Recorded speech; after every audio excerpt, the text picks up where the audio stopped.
جب یقین کا سفر اللہ سے جڑ جاتا ہے تو وہ اپنے بندوں کو کبھی مایوس نہیں کرتا۔ یاد رکھو تمہارا صبر ہی اللہ سے کن کہلواتا ہے۔ جو شخص نماز نہیں پڑھتا وہ کبھی وفادار نہیں ہو سکتا، کیونکہ جو خالق سے وفا نہیں کر سکتا وہ مخلوق سے کیسے کر سکتا ہے۔ میں صدقے جاؤں اپنے مقدر پر، ہمیں وہ نبی ملے جو نبیوں کے نبی ہیں۔ جب تمہیں اللہ کی طرف سے صبر کا صلہ ملے گا تب تم بھول جاؤ گے کہ تم نے کبھی کچھ کھویا بھی تھا۔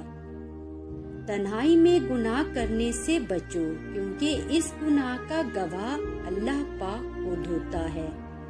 اپنے آپ کو مصروف رکھو، ورنہ غم اور مایوسی تمہیں فنا کر دے گی۔